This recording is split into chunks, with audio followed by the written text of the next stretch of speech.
Hey guys, what's up? I'm Erin and welcome back to the channel. Why are so many Americans living paycheck to paycheck, struggling to get ahead and build lasting wealth? For so many, financial security really feels like this impossible goal. What's keeping us from getting there? Let's unpack some of the biggest barriers that are holding people back, and more importantly, what you can do to build a stronger financial future. First and foremost, living below your means, setting something aside towards savings and investments is the absolute first step necessary to reduce your dependence on a paycheck to build lasting wealth.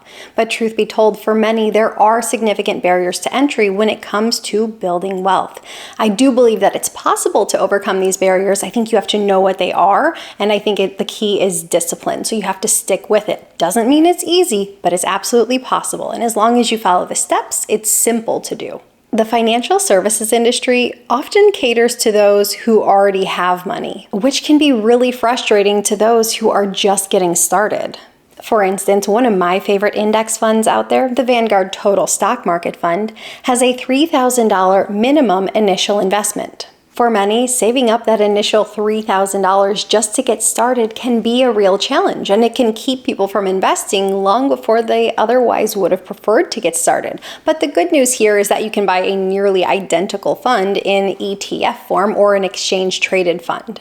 The ETF, like VTI, offers the same investments at a lower entry point, even through fractional shares. While these options have improved accessibility, they weren't always available. The good news is that if you're investing in one of these index funds that do have an initial minimum to get started, if you're investing through an employer-sponsored retirement plan, most often these initial minimums are entirely waived. But unfortunately, many people don't work for an employer who offers a retirement plan. According to the Bureau of Labor Statistics, 57% of private sector employers with 100 employees or less offer a retirement plan. 86% of employers with 100 to 499 employees offer such a plan, and 91% of employers with 500 or more employees offer a retirement plan. And being that about 40% of our workforce work for an employer who has 100 or fewer employees, we end up with a fairly significant portion of our population that just doesn't have access to an employer-sponsored retirement plan. I myself only worked for small employers up until I was 34 years old, at which point I got hired by a larger firm and I finally had access to an employer-sponsored retirement plan.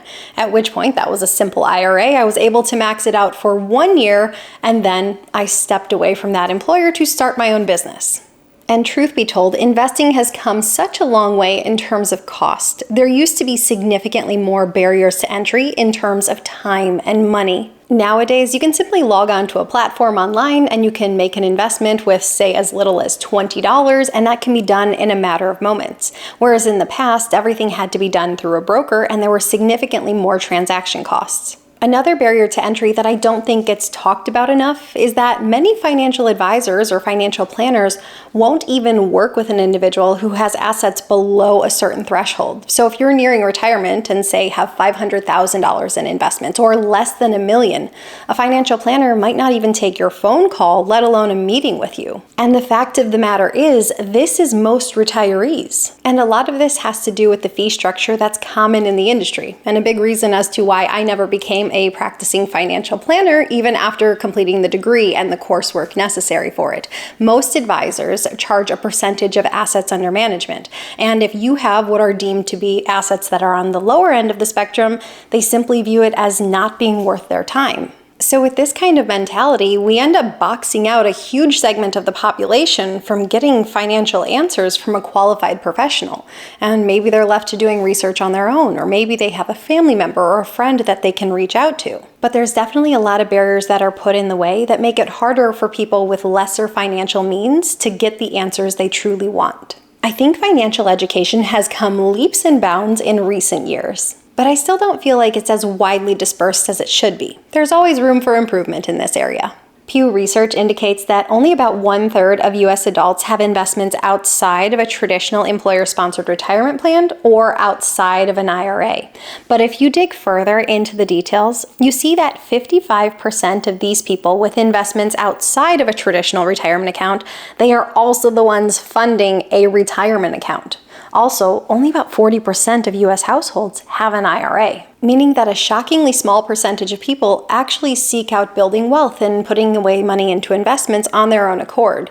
Without an employer-sponsored retirement plan at the ready, people are significantly less likely to invest. That is a simple fact. But I bet it's a fact that most people plan on one day retiring. So you end up putting your fate of your retirement in the hands of an employer who may or may not offer a retirement plan. Because many simply don't know how to seek out investments on their own accord, or they don't know that they should seek out investments beyond a retirement account. So if that employer option isn't available, they simply don't invest. Also, just to touch on financial education again, for many employees, their only exposure to some sort of investment talk came in the form of a 30-minute work-sponsored meeting telling them to invest in the work-sponsored retirement plan. And that's a start, but I certainly don't think that's a comprehensive education. If it gets you to invest, great. But for many people, investing really isn't a hot topic issue. And I think that's quite a shame. Societal changes over time have made building wealth more challenging. Consider that in 1963, 82% of 30-year-olds were married. Fast forward 30 years to 1993, and that stat drops to 63%. Fast forward another 30 years to 2023, and that stat is just 51%. It is incredibly powerful to have a partner in life. Choosing who you partner with could very well be one of the best financial decisions you ever make. But it could also go to the other side of the spectrum, and it could be one of the worst financial decisions you ever make. Let's consider the numbers. The median household income for a dual income household is over $140,000 a year. The median household income for a single earner is nearly $69,000 a year. And quite frankly, when you couple up, a lot of your expense burden goes down because you have shared household expenses like a mortgage, childcare, even smaller expenses like streaming services get much more affordable with a dual income household. So this makes it possible to save more of your income, to invest more of your income. It gives you more wealth building opportunities. When you have shared expenses, your expense burden for the household is less relative to the household income. When you're single and putting all of these bills yourself, it's likely that your expense burden is larger relative to your income. And I know I'm going to see a lot of comments about this segment in particular, saying how destructive a divorce can be on your finances, seeing your net worth be cut in half and all of the expenses associated with that. And I'm not discrediting any of that. A divorce can be financially devastating. That's why I say it's so important to choose who you marry in life. But I still stand by what I said earlier. If you choose your partner wisely, it truly can be one of the best financial decisions you ever make. And also, I'm a believer in love, and I think it's more important to share your life with someone that you love. I think that makes life a little bit more special. So, just personal opinion there. I also think it's worth keeping in mind that we all have a different starting point in life. Some of us start out with a very good financial education from a very early point in life. Some of us are raised by parents who never talked about finances, or maybe even worse, some of us only saw negative examples when we were being brought up. Some of us are fortunate enough to go through college without incurring any debt. Maybe we had parental help, scholarships, grants, you name it. Others graduate with tens of thousands of dollars of student loan debt. And starting out your career with a significant debt load is certainly a different starting point than someone who starts out with no debt. Some of us, I'm going to raise my hand here, take advantage of living at home for the first couple years of our career, where we face really low living expenses and allow ourselves to have a really high savings rate. And that can give us a good financial head start in life.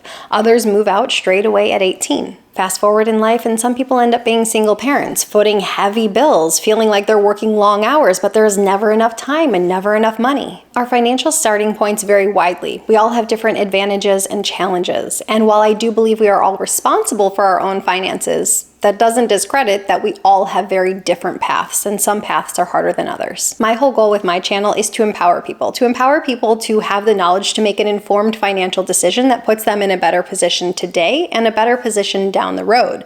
Because I feel like if you have the knowledge to handle whatever financial questions you have, I think you can set yourself up for a life of success and build a solid financial foundation.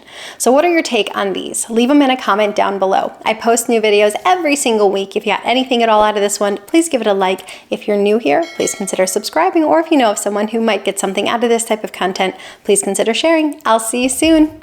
Bye. That initial, feel like I talk normally in life until I sit down and talk with a camera. For many, oh my gosh.